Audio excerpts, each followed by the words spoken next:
They won't step on a bug, but they'll enslave an entire planet? Yeah, that makes sense. Wouldn't it be great to have a peaceful world? No violence, no hate, respect for all living things? Oh yeah, and on top of all that, all the people just want to ensure your happiness. You want to jet set around in Air Force One? No problem. You want an authentic fancy lunch on the Spanish countryside? At your service. And the hottest models and servants available for your every desire? As you wish. Well, as we see in the first 2 episodes of the TV show Pluribus, all of that comes at a cost. A loss of individuality and sense of self, everything that seems to make you human, loss of millions of human lives, and the loss of individual choice and free will. Let's break it down.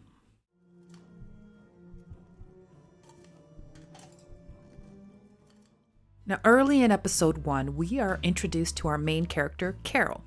She's an author of a book series, romance novels, like the Harlequin romance series of the late 80s and 90s. You know the ones with Fabio on the cover, that shirtless bad boy pirate type. If you don't know, I wish I was joking, but this shit's real, and many housewives and lonely women really dove headfirst into the fantasy of these novels. Pluribus seems to be poking fun a little at this genre. The books, they cater to a very specific audience base, and it becomes quickly apparent that Carol feels disconnected from her work.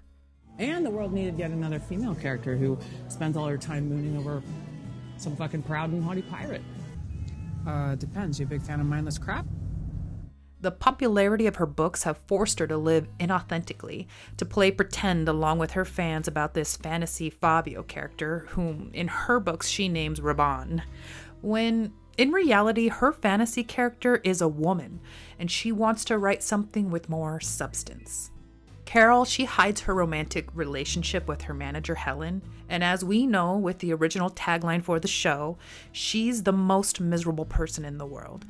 It seems all of this hiding wears on her. She's deeply unhappy with her life. She's a bit of an alcoholic. She has one of those interlock devices in her car, meaning she's gotten busted for a DUI, and the breathalyzer is required for her to drive. This lady, she got problems, and she's drowning her sorrows at the bottom of a bottle. What's kind of ironic, she made a lot of people really happy through her books, yet writing those books is what made her so miserable. You make even one person happy? Maybe that's not art. It's something. And as we come to find out, once the happy Pluribus virus hits, she only wants to reverse it, stop people from being so happy. So this sort of sets the stage for our anti-hero, prior to the Pluribus virus infecting the whole world. And pretty immediately we get a bunch of questions answered about this happy virus and how it came to be. The series, it opens up at a really famous location in Socorro, New Mexico at the Carl G. Jansky Very Large Array, a radio astronomy observatory. I was so excited to see this because it seems like a throwback to me to the book movie Contact by Carl Sagan, where the world's first alien contact comes from these very same radio waves. And just like in the movie Contact, in Pluribus, the scientists, they observe an extraterrestrial signal that they determine is a sort of recipe or blueprint or something that they must build or create. And come to find out, what they've received is actually an RNA sequence. Now, RNA kind of goes hand in hand with DNA. It's an important part of the human body, and it's what makes us us. Your DNA is like the master blueprint for your body, from things like your hair color or your risk for certain conditions like type 1 diabetes, to even your temperament and how you respond to dopamine or stress. RNA, that takes the blueprint from DNA and it puts it into action. If DNA is a recipe book, RNA is the cook. It tells your body what to do to create your brown hair and the chemistry of your mind. The RNA recipe the astronomers discovered in Pluribus, however, it turned out to be something a little bit different, more like a virus. And just like RNA in us today can influence the chemistry of our minds, our temperament, our dopamine response, the Pluribus virus seems to do the same. It's a virus that makes us all happy. Now in the show, we see scientists reproducing and testing this new RNA sequence on lab rats. And one dummy, who obviously isn't following contamination protocols, well, she gets infected through a bite from the rat. And so the spread of the virus begins. It turns out the show is kind of a different take on a zombie apocalypse. Just like in zombie movies, the infected's main goal is to spread that shit, which gives us the answer as to why the weird donut licking in the trailer. They're going after all the brains of the humans, with a twist, of course. Now, the infected people, they start collecting petri dish samples of the virus so they can create more ways to mass produce and spread this shit, as seen by the planes dropping an airborne version of it overhead the bar scene with Carol and Helen. As the virus is spread, chaos ensues. The infected seem to go into seizures when the virus takes over their mind and their body, which causes several car crashes and other accidents, leading to a true post-apocalyptic nightmare kind of a scene. Carol's partner, Helen, she ends up being one of the unfortunate casualties. Carol quickly realizes that everyone's different. Shit's got weird. She tries to get help from the hospital and the local police to no avail. She thinks to check on the national news, and here we get more answers about the virus from the acting president of the United States in a televised address just for Carol. We learn that not only does the virus make people happy, but it creates a shared hive mind across all the infected. It's kind of a psychic glue capable of binding us all together. And so my original guess about the title of this show, taken from the phrase e pluribus unum, meaning out of many, one, well, it's less about Carol being the one out of many, but about how the virus makes all of humanity into one shared mind out of many. And so all the memories, all the feelings, everything about each infected person is instantly shared, becoming part of a collective memory. And not only are their memories now shared, but their thoughts actively become one too, in such a way that, like, if a person in France has a thought, everyone else in the world at that same moment, they have that same thought too. It seems like a form of telepathy in a way. It reminds me of Carl Jung's concept of the collective unconscious. If you've watched my Severance breakdowns, then you're probably familiar with this. It's essentially the belief that within our subconscious or unconscious mind, we already are connected, like the hive in Pluribus. Deep within our psyche are shared instincts, archetypes, symbolic ideas that aren't personal or individual, but universal, part of what it means to be human. So maybe that's how the RNA virus works. It rewires our brains to bring that collective mind into our conscious awareness. And instead of being something passive and unnoticed, it becomes something we actively experience. The hive mind, it tries to connect with Carol, explain things to her, and gain her trust through a woman named Zosha. Now, before Carol's partner Helen died, her mind became one with this hive, and so all the infected, they learned a lot about Carol through Helen's memories. Does before she passed. All of her thoughts, her memories, they're right here. Including the fact that the main love interest in her romance novels, Raban, well, he was actually based on a fantasy woman that looks a lot like Zosha. Who are you? Someone we thought you might like. Not so much. The hive picked someone Carol would be attracted to in a kind of manipulative move, don't you think? But also, again, reminiscent of the movie Contact. The aliens there in that movie, they appear to the main character as her deceased father, also in an effort to ease the person into things and make them more comfortable or likely to respond more positively. We also see how this hive mind works in a kind of cool and amazing way. Everyone, they share the same knowledge and skills, right? So like that TGI Fridays waitress, she can fly an airplane. Or how Carol's neighbor kids, they knew where she kept her spare house key. Or even how Zosha was able to instantly communicate with others so they could drop ship an excavator to Carol's house. Zosha, she reinforces what the president dude told Carol, that they just want to make her happy and do what they can to fix her so she can be like one of them. We will figure out what makes you different so we can fix it. Now, this freaks Carol out. Her immediate reaction is to reject this new way of life. As far as what she's seen so far, it's just caused death and destruction all around her. I mean, the one person she loved on this earth is dead because of it. And can you blame her for not being so quick to trust what the fuck's going on? Carol asks Zosha about others who may be immune like her, and we find out that there are 12 of them. And so she has a plan to try to meet up with 5 of them who speak English because she doesn't want the infected others to listen in and translate. She wants to be able to try to game plan on how to combat this virus without the others involved. Carol sees the infected as the enemy, the way we'd see zombies, not really human anymore, not their original selves, just shells or host bodies taken over by something alien. She assumes the other immune survivors see things the same way, that they, like her, want to save the world and put things back the way they were. But when she finally meets the 5 who are left, she's shocked to find out that they don't see things that way at all. That's your question? Why does the world need saving? At present, the situation seems very nice. The other immune people believe that the infected hive are still themselves, still individual, but with a special power to share and become a part of something greater.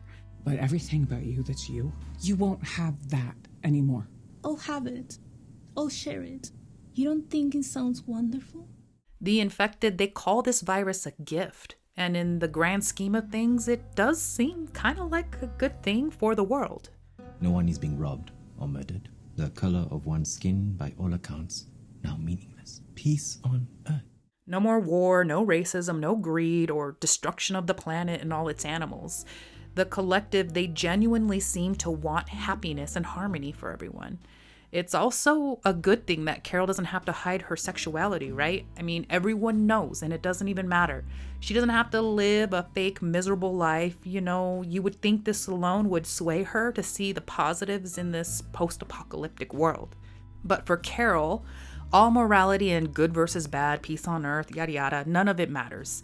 It goes out the window when there's no freedom of choice. Well, I don't remember you asking anyone.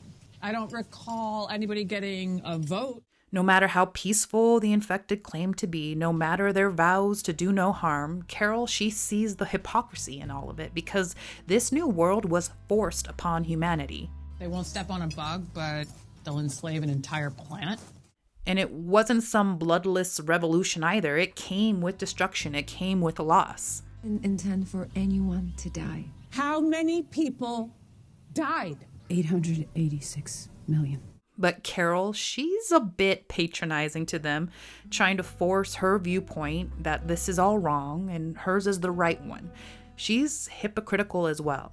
She finds out that when she becomes forceful and yells and revolts in anger, that it greatly impacts the infected. They sort of glitch out with seizures and stuff, and with that, it inadvertently causes accidents and death as well. You killed 11 million. Carol, she struggles with this fact. She can't really stand on moral high ground when she's done the same kind of incidental harm in her own pursuit of what she believed was right or good. It's no different from how the infected justify the deaths that they caused by spreading the virus. Collateral damage in the name of a better world. Now, after Carol has another outburst, one that likely kills more people, she seems to kind of give up. She accepts the fate of the world and that she has no real choice or power to change anything anymore. She ends up talking to one of the other 5 immune survivors, Mr. Diabate, who's been thriving in this new world, taking full advantage of the infected people's blind devotion to make him happy. He asks Carol for permission to take Zosha with him to Vegas to become one of his sex slaves, really. Carol, she's fucking disgusted. She's so done with all of it. The hypocrisy, the exploitation, the way people keep twisting this peaceful world into something so gross. She doesn't want to give permission. She doesn't even want to engage with this man. It feels so icky. Hunky-dory with you, provided I give you my permission? We can't choose. Yes, you can.